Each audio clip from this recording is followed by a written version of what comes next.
Assalamualaikum warahmatullahi wabarakatuh. Salam sejahtera untuk kita semua, sahabat Budi dimanapun Anda berada. Kembali lagi bersama saya Budi Taryono, tuan rumah acara Budi Bawaslu untuk Demokrasi Indonesia.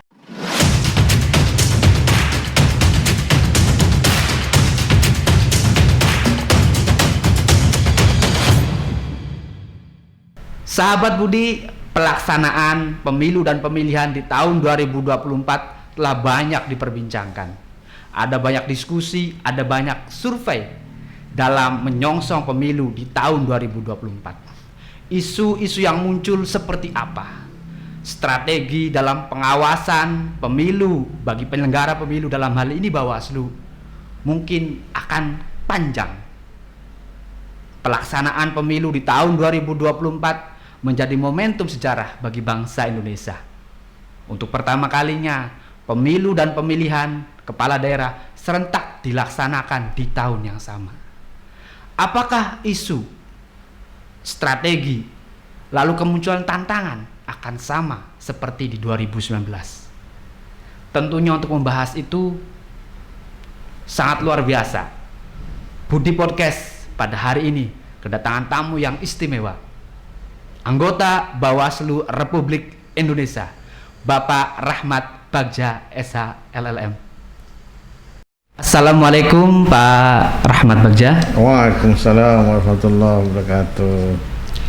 Pak Rahmat, sekali lagi selamat datang di Bawaslu Kabupaten Indramayu di acara Budi Podcast. Kehormatan yang luar biasa karena acara Budi Podcast kedatangan tamu yang sangat istimewa, anggota Bawaslu Republik Indonesia, Bapak Rahmat Bagja. Semoga teriring doa kepada Pak Rahmat dan seluruh komisioner Bawaslu Republik Indonesia dalam keadaan sehat walafiat. Amin. Amin, amin ya rabbal alamin. Pak Rahmat, mungkin ini pertama kalinya Budi Podcast kedatangan tamu dari Bawaslu Republik Indonesia. Tentunya selama ini orang memperbincangkan penyelenggaraan pemilu dari media dan berita. Maka pada hari ini Bawaslu mendapatkan kesempatan yang luar biasa mendengar secara langsung dari pelaku sejarah yang sering rapat dengar pendapat di Komisi 2 DPR RI terkait persiapan penyelenggaraan pemilu dan pemilihan di tahun 2024. Mungkin kalau bisa cerita Pak Bagja, sejauh mana hasil rapat dengar pendapat di Komisi 2 dalam menyambut pesta demokrasi 5 tahunan yang menjadi momentum sejarah bagi bangsa Indonesia, pemilu dan pemilihan serentak di 2024. Ya, kemarin minggu ini ya, kami hadir di RDP Komisi 2 bersama dengan Mendagri, KPU dan juga DKPP. Tetap bahwa teman-teman KPU mengajukan pelaksanaan pemilu pada Februari tahun 2024 untuk pemungutan suaranya. Jadi persiapan waktu sekitar 25 bulan ya. Sedangkan kalau pilkada 2024 pada bulan November 2024. Nah, yang menarik adalah pemerintah mengajukan April tahun 2024 untuk pemungutan suara pemilu tahun 2024. Nah, ini masih diperbincangkan ke depan. Hasilnya akan ada rapat susulan untuk membahas detail pelaksanaan dan juga tahapan pemilu tahun 2024 untuk menyamakan apakah bisa April 2024 ataukah tetap Februari 2024. Hal inilah yang akan dibicarakan nanti pada RDP berikutnya. Semoga setelah RDP berikutnya kita sudah temu jadwal yang pasti sehingga tahapan pemilu itu jelas tahun 2022 akan segera dimulai. Tapi bulan kapannya, bulan Mei atau Februari kita belum tahu. Kita tunggu saja hasil dari rapat detail yang akan datang. Gitu. Tentunya pelaksanaan pemilu di 2024 ini mungkin menjadi salah satu momentum sejarah ya Pak, karena pemilu dan pilkada serentak di tahun yang sama walaupun agak jeda. Lalu seperti apa Pak kesiapan dari lembaga sebesar Bawaslu dalam menghadapi pemilu di tahun 2024 Pak? Bawaslu pada tahapan awal ini, entah itu Januari atau Mei tahun 2022 akan dimulai, dan jelas kalau 20 bulan itu Mei tahun 2022 di sananya. Kalau 25 bulan berarti bulan Januari tahun 2022 sudah mulai tahapan pemilu. Kesiapan Bawaslu sekarang masih dalam election cycle ya, dalam putaran pemilu, diagram pemilu itu sekarang masuk pada tahapan post election. Post election itu tugasnya adalah review, evaluasi, dan kemudian menganalisa kesiapan ke depan seperti apa. Nah, ini setelah kita lakukan. Kami telah melakukan review dan juga sedang melakukan review dan evaluasi terhadap pelaksanaan Pilkada tahun 2020. Walaupun masih ada satu sisa nih, PSU di Yalimo ini belum selesai. Jadi kita tunggu Yalimo, tapi tetap dalam sekarang adalah evaluasi. Apa yang akan dilakukan? Sekarang ada pembuatan kurikulum khusus untuk divisi penyelesaian sengketa. Kami sudah mulai pembicaraan dengan teman-teman Puslit agar kurikulum terhadap komisioner maupun staf Bawaslu segera dimulai dan dibuat. Kenapa? Untuk persiapan nanti begitu tahapan dimulai, maka kesiapan teman-teman sudah mulai ditingkatkan. Kalau tahapan awal mungkin masih bicara anggaran, kemudian sudah masuk ke DPT. Nah, itu yang perlu dipersiapkan ke depan pada masa-masa ini, masa-masa sampai bulan Mei tahun 2022 kalau jangka waktunya 20 bulan gitu, Mas. Nah, kita belajar di pemilu kada tahun 2020 dilaksanakan di tengah pandemi COVID-19. Apakah skema untuk melaksanakan pilkada pemilu di tahun 2024 itu masih ada bayang-bayang bahwa pelaksanaan pemilu 2024 juga masih dalam keadaan pandemi COVID, Pak? Masih ada bayang-bayang, bukan bayang lagi. Kemungkinan tahun 2022 masih dalam pandemi. Tahapan awal mungkin masih dalam pandemi, tapi yang tidak banyak melibatkan masyarakat. 2023 kita berharap dan semua masyarakat berharap agar pandemi ini selesai. Nah, kemungkinan prediksi itu tahun 2023 selesai. Ya, nanti berarti disitulah masa-masa beralih dari pandemi ke masa seperti sedia kala. Akan kita lihat apakah ini harus dilihat nanti per item tahun 2022 bagaimana kondisinya, sehingga kemudian tetap sekarang masih harus dalam persiapan dalam tanda kutip terhadap pandemi COVID-19. Untuk isu yang akan muncul, Pak, di 2024, apakah terulang di 2019? Waktu itu kita lihat polarisasi yang tajam antara pendukung A, pendukung B. Dan itu apakah mungkin terjadi di 2024? Kemungkinan terjadi, bisa terjadi. Tapi potensi terjadi kurang daripada tahun 2014 dan 2019. Kenapa? Karena tidak ada petahana satu. Ini seperti 2019 kan ada petahana. Ini kan tidak ada petahana. Kedua adalah banyak calon kita lihat. Semoga sih calonnya lebih dari 2. Kalau 2 pasti terjadi polarisasi. Dan kalau terjadi polarisasi bagaimana? Masyarakat kita sudah biasa mengalaminya. Di 2014 polarisasi, 2019 polarisasi. Memakan energi ya. Tapi masyarakat kita bisa melaluinya. Nah, sekarang kita tekan saja efek polarisasi tersebut. Toh semua sama kan ke depan kan. Semua berbakti untuk bangsa ini. Dan yang paling krusial adalah penekanan terhadap penurunan fitnah, hoax, berita bohong. Itu yang paling penting ke depan untuk menekan polarisasi. Kalau isu yang krusial seperti yang bisa kita lihat di 2019 itu ada isu politisasi SARA. Bahkan black campaign yang tadi disebutkan Pak Bagja, hoax, head speak, itu trennya ke 2024 masih ini ada, seperti ada, masih ada, dan juga pasti dengan media sosial yang berkembang selama ini ya meningkat. Nah, kan tetapi masyarakat kita sudah bisa membaca hal-hal ini, bahwa ini nggak usah dimasukin ke hati. Jadi jangan baperan gitu. Kalau kalah itu jangan baperan. Ini masalah dunia ini. Jadi kalau 5 tahun tidak berhasil toh diganti kan, atau dia bertahan. Nah, itu saja. Kalau berhasil pasti dipertahankan atau diberikan waktu untuk dicoba. untuk berikan kesempatan lagi. Ini hal-hal ini hal biasa sebenarnya.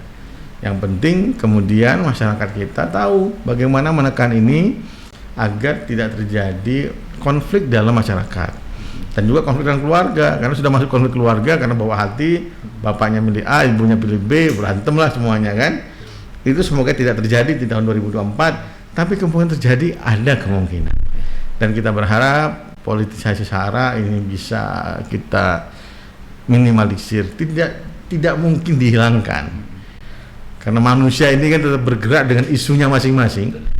Akan tapi kita redam dengan mengintensifkan sosialisasi, kemudian penyadaran melalui media. Media juga harus diberikan tanggung jawab untuk memberikan penyadaran secara bersama. Terkait itu Pak, tantangan bagi Bawaslu dalam menghadapi tadi seperti black campaign, hoax dan lain sebagainya, untuk bisa meminimalisir dari sisi pencegahan pengawasannya, seperti apa itu Pak? Tantangannya adalah membuat literasi semakin baik, peningkatan kemampuan literasi. Jadi berita bohong tersebar karena orang tidak membaca berita detail. Betul. Cukup berita judul kemudian disebar. Nah, itu kan mengerikan sebenarnya. Kemudian membiasakan membaca berita yang akan disebar. Ini kan tetap masuk dalam peningkatan literasi. Kedua adalah melihat dengan objektif permasalahan yang ada. Ini tentu berkaitan dengan pendidikan. Jadi bukan hanya Bawaslu. Ke depan Bawaslu, KPU, Parpol, pemerintah tetap harus meningkatkan kesadaran dan pendidikan politik masyarakat. Politik ini perlu dididik, kesadaran untuk berbeda dalam pilihan dan menyadari bahwa pilihan mereka berbeda karena argumentasi A dan argumentasi B, dan mereka memahami perbedaan dan tidak mencela.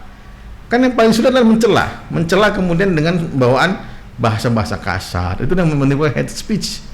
Dan inilah yang perlu dikurangi. Nah, itu perlu disadarkan kepada masyarakat pelan-pelan melalui kelompok-kelompok tertentu. Nah, Bawaslu sudah mulai dengan datang ke pengajian, ngobrol tentang pemilu, ngobrol tentang pilihan-pilihan, ngobrol tentang bagaimana pemilu di Indonesia ke depan, apakah milih agamanya, milih program kerja, bagaimana yang lebih baik, bagaimana. Nah, kita harus seperti itu ke depan.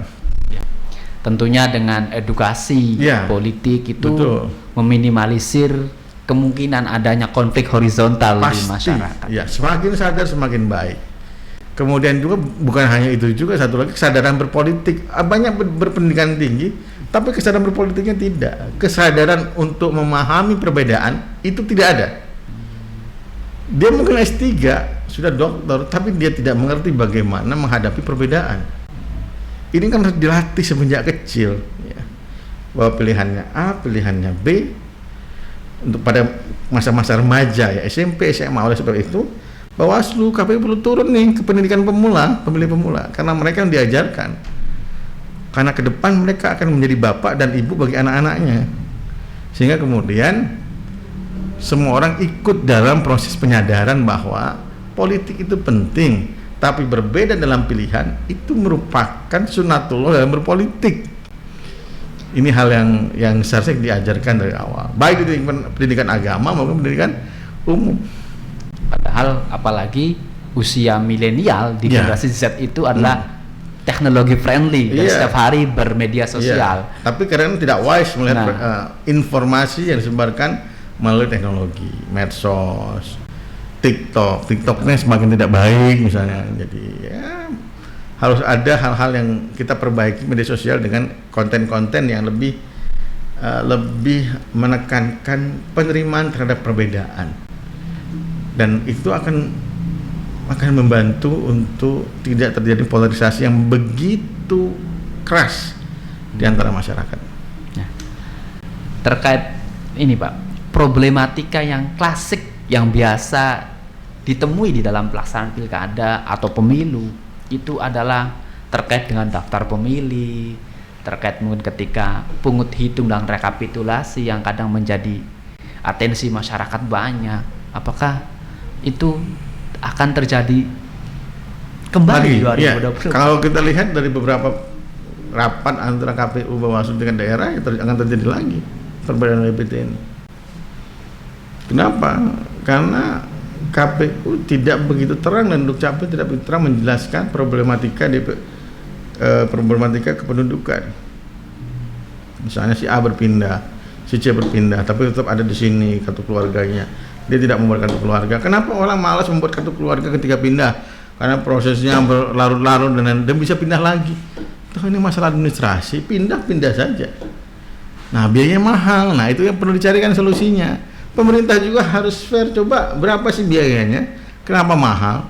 Padahal dengan orang berpindah, kemudian tanggung jawab juga berpindah antara pemerintah kabupaten A, kemudian kabupaten B itu berpindah kan? BPJS-nya ikut berpindah kemungkinan kan, apa puskesmasnya. Nah itu problematika itu akan ada selama teman-teman tidak membuka secara fair ya dan sangat terbuka terhadap problematika kependudukan. Apa yang diamankan oleh Undang-Undang 7 tahun 2017 bahwa ke depan seharusnya ada sistem informasi data kependudukan berkelanjutan yang dipegang secara bersama antara kementerian yang bersangkutan dengan Komisi Pemilihan Umum. Apakah sudah ada? Belum kan? Nah, ini yang coba disadarkan oleh Bawaslu. Kita akan mengulang lagi kesalahan yang sama. Jangan sampai kemudian DPT menjadi daftar pemasaran tetap, bukan daftar penduduk tetap. Nah, kemudian logistik pemilu. Nah, itu juga tergantung dengan DPT kan? Iya, betul. Kemudian proses rekapitulasi bisa kemudian dengan informasi teknologi, misalnya pengawas TPS kemarin kan diminta untuk memfoto C1 plano. Untuk apa? Untuk membandingkan data yang datang ke atas melalui proses rekapitulasi berjenjang dengan data yang dipegang oleh pengawas yang dihasilkan dari hari pemungutan suara. Beda apa enggak nanti? Kalau beda salahnya di mana? Siapa yang main-main di perantara ini antara kecamatan, kabupaten, atau provinsi? Nah itu yang harus dengan TPS kok beda? Ada apa ini? Siapa yang bertanggung jawab dan bagaimana solusinya? Dan harus cepat untuk apa? Untuk memulihkan hak konstitusional wakil rakyat ataupun siapa calon presiden yang diambil secara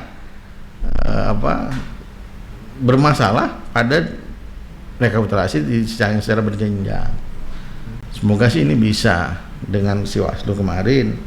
Tapi karena biasa kurang terlatih pengawas TPS kita ataupun handphonenya juga kurang canggih, ya itulah saja cuma 20-30% hasil datanya ya. Kemudian identifikasi dia itu masih mungkin. Itulah yang harus diselesaikan oleh Bawaslu ke depan tentang DPT, rekapitulasi dan logistik. Logistik akan sangat berkaitan dengan DPT. Begitu DPT selesai, biasanya logistik ini akan selesai. Ya. Atau masalah sengketa pencalonan. Nah, itu dia. Nah, Pak, mungkin 2024 sudah siap apakah siap lah katakanlah mungkin pertanyaannya. Sekarang menggunakan menggunakan e-voting? Enggak mungkin. Enggak mungkin. E-voting apa e-rekap pertanyaannya? E-voting? Belum. Melalui apa sih e-voting itu? Nah, electronic voting iya. itu apakah di TPS ada alat tet langsung muncul? Nah, iya. Itu belum siap. Kalau e-rekap kemungkinan bisa. Dan tapi sebagian wilayah Jawa, Sumatera, sebagian Kalimantan, sebagian Sulawesi. Dan apakah itu sebagian kecil Papua. Dan apakah itu dipakai, Pak? Seharusnya bisa dipakai. Tidak manual seperti 2020 kemarin. Karena undang-undangnya masih manual. Tetap manual. Tapi itu sebagai upaya bantu untuk mengecek apakah hasilnya sesuai dengan rekapitulasi yang e-rekap ini atau yang berjenjang. Karena kita tahu karena undang-undangnya tidak berubah. Iya, gitu. Jadi harus tetap dengan rekapitulasi berjenjang. Nah, ini kan Pak di 2024 itu kan ada 2, pemilu dan pemilihan. Dan undang-undangnya juga berbeda. Apakah itu kemungkinan menjadi masalah, perdebatan dan masalah? Bisa menjadi masalah karena ada tahapan yang akan berakhiran ya. Tapi tahapannya bukan tahapan kampanye. Alhamdulillah sih bukan tahapan kampanye. Tahapan kampanye itu selesai di pemilu, nanti di pilkada sekitar bulan Juni Juli gitu.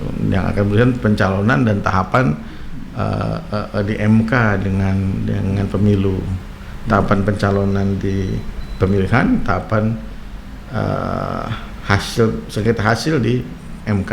Jadi secara diametral tidak bertentangan. Jadi tidak melakukan hal yang kampanye di sini enggak, tidak ada. Tidak berasiran langsung, dia bertabrakan langsung, tidak. Bisa lakukan, bisa. Yang mudah-mudah aja lah.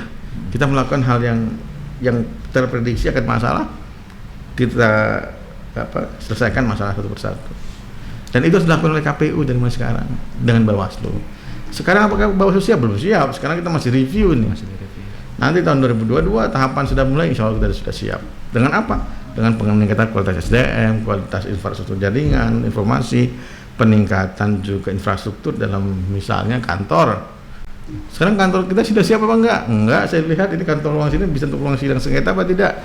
Ruang sidang administrasi adjudikasi tidak? Tidak bisa sepertinya. Kan banyak PR nih ke depan. Oleh sebab itu, sekarang harus diantisipasi dengan apa? Review, evaluasi gitu. Ini terkait pemilu di 2024 yang kemungkinan juga tidak ada petahana, Pak. Tentunya ini menjadi salah satu yang menarik, seperti halnya di 2014. Nah, kalau melihat peta, tentunya banyak sekali saat ini survei-survei dan bisa menjadi tolak ukur bagi masyarakat untuk memilih. Nah, Bawaslu dengan pendidikan politiknya, apakah bisa, Pak, memberikan sosialisasi dengan secara gamblang bahwa tadi perbedaan adalah suatu naluri dan naruli dan juga secara alamiah? Bisa seharusnya, bukan hanya Bawaslu, ini tugas KPU juga, ini tugas pemerintah juga, ini tugas ormas juga. Nah, kita kan kita nggak bisa menjangkau semua. Bawaslu bukan pemerintah yang punya organ sampai RT RW gitu. Tapi kita bisa mengumpulkan RT RW, kita bisa mengumpulkan daerah mana yang harus kita latih. Misalnya ada spot-spot yang dari dulu bermasalah, kita latihlah di situ spot-spot itu. Jadi langsung terjangkau ya orang ini yang bermasalah, maka itu diobati. Ini yang sudah bagus nanti dulu. Kenapa? Ini juga berkaitan dengan biaya, dengan kemudian kemampuan aparat juga. Tidak semua Bawaslu sosialisasi. Nanti kita jadi badan sosialisasi nasional, bukan badan pengawas pemilu. Sosialisasi itu program itu harus terpetakan secara jelas daerah mana dan kenapa daerah itu menjadi target sosialisasi. Itu yang harus dilakukan. Nah, yang spot yang lain bisa dilakukan oleh KPU. Jangan di daerah yang sama. KPU, pemerintah, parpol daerahnya sama. Ini daerah sini aja yang paling bagus, yang lain enggak. Nah, itu yang dibagi menurut saya ke depan. Apa yang bisa melalui indeks kerawanan pemilu dan pilkada. Ini bisa kita bagi, sharing tanggung jawab antar lembaga. Untuk apa? Untuk kemudian menekan konflik yang bisa mengundang kontak fisik. Itu yang paling penting. Kalau sama ngobrol, teriak-teriakan masih oke lah. Tapi begitu fisik itu jadi masalah. Nah, tentunya kalau seperti diprediksi di 2024, maka 2022 proses tahapan akan mulai. Dan Bawaslu juga akan mengangkat beberapa pengawas ad hoc. Ya. Menurut Pak Rahmat Bagja, seorang pengawas itu harus seperti apa, Pak? Mungkin teman-teman bisa, oh ya nanti saya ingin jadi pengawas nih di ad hoc ini. Seorang pengawas itu harus mengerti bagaimana landasan hukum dia bertindak. Nah, kalau saya mengatakan due process of law, semua harus melalui proses hukum yang jelas. Perbawaslunya ada, atau SOP-nya ada. Misalnya mengawasi cuma ngawas gini doang, masalahnya gini, nggak ada laporannya sama Jabo. Pengawas itu harus bisa menuliskannya. Masalahnya di sini. Misalnya parpol ini telah melakukannya sesuai dengan ketentuan peraturan perundang-undangan PKPU nomor sekian, Perbawaslu nomor sekian, atau kalau lupa saya dengan Perbawaslu nanti dicari, ditambahkan lagi ketika masuk kantor. Toh kan nggak 3 hari di jalan kan, rasanya beberapa jam. Kalau dia di jalan terus nanti jadi intel loh. Nah, jadi dia harus bisa ngecek itu, dia harus menuliskannya. Dan sekarang belajar menulis dengan baik, agar tulisannya itu bisa terbaca oleh pengawas di atasnya.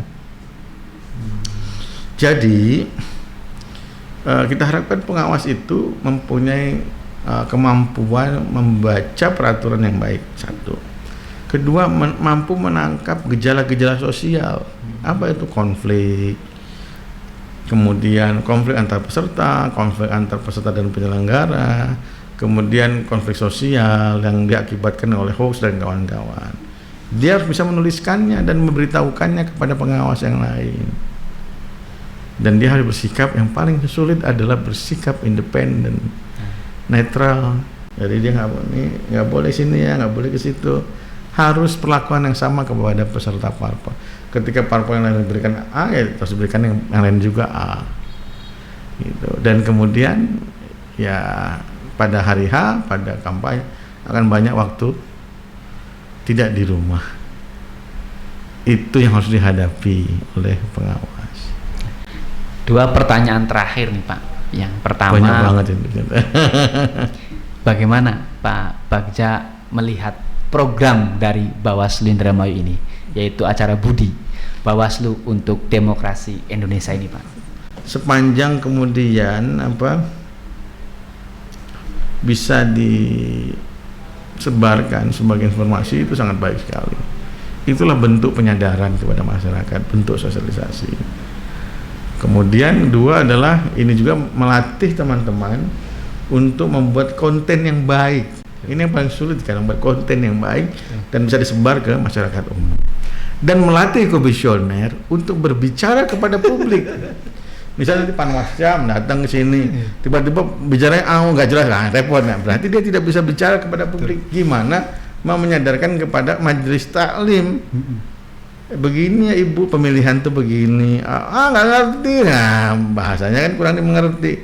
Oleh sebab itu, makanya pendidikannya SMA kan, supaya bisa kemudian dia artikulasinya jelas kepada masyarakat. Jadi penting untuk ajar seperti ini, untuk melatih salah satunya. Gitu Mas. Nah, terakhir harapan atau katakanlah kalau statement dari Pak Rahmat Bagja, anggota Bawaslu Republik Indonesia. Harapan buat kami di Bawaslu Indramayu dan seluruhnya. Harapan untuk teman-teman Indramayu. Sadarilah bahwa tugas kita itu kita hanya menerima istirahatnya berapa bulan. Tahun depan kita sudah bekerja kembali. Apalagi di RI ya, kita hampir nggak ada istirahatnya ini. Nah, jadi sadarilah bahwa tugas kita menanti di depan dan harus ada evaluasi terhadap tugas yang telah kita laksanakan. Kami harapkan itu bisa dilakukan oleh Bawaslu Kabupaten Indramayu. Untuk apa? Untuk menjaga profesionalitas dan menjaga juga kredibilitas, kemampuan dalam menjelaskan sesuatu kepada publik. Untuk satu lagi, untuk kemudian membuat program-program yang bisa diterima oleh masyarakat yang dulu mungkin tidak bisa terbayang oleh kita. Inilah yang kami harapkan dapat dilakukan oleh Bawaslu Kabupaten Indramayu. Suasana Indramayu kan sudah ketebak, IKP-nya juga sudah terlihat kan dulu kemarin. Jadi seharusnya bisa dipetakan ini masalahnya di mana dan bagaimana penanggulangan masalah.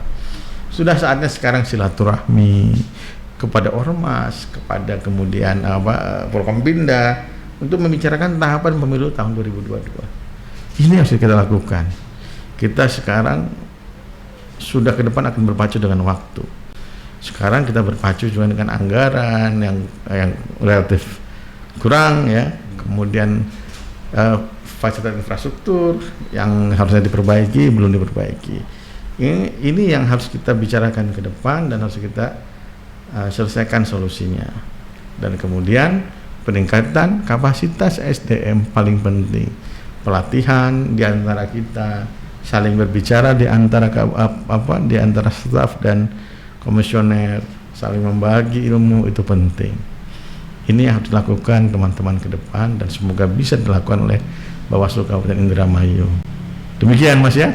Sukses terus budinya Iya. oleh Mas Budi. Iya. Budi oleh Mas Budi.